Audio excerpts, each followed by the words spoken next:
Hi friends, ఈరోజు topic ఏంటంటే ఇది ఒక కాకరపాదు మాట. ఇది కాకరపాదు. ఇది కాకరకాయలు కూడా బాగానే కాస్తున్నాయి. అయితే మాకు వారానికి ఒక కూర అవుతుంది. ఎక్కడ పడితే ఇంచుమించు వారానికి ఒక కూర అవుతుంది. మా కుటుంబంలో వారానికి ఒక కూర అవుతుంది అన్నమాట. చూస్తారా కాకరకాయలు కాకరకాయలు కానీ బాగా పాదు నిండా కాయలు ఉన్నాయి. ఇంకా చూడండి, పాదు నిండా కాయలు ఉన్నాయి. ఇది మందు పెట్టుబడి అవసరం లేదు, పెద్ద పెట్టుబడి ఏం లేదు. దీనికి పెట్టుబడి ఏం లేదు. కాయలు కూడా బాగానే కాస్తుంది. ఇది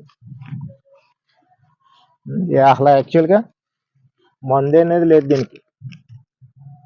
ఇక్కడ పడితే అక్కడ కాయలు ఉన్నాయి. పెట్టుబడి ఉండదు, మందు కూడా ఎట్టవలసిన పని లేదు. ఆటోమేటిక్గా ఇది మనం గింజ పెట్టినట్లయితే ఇది నీళ్ళు పోతాం.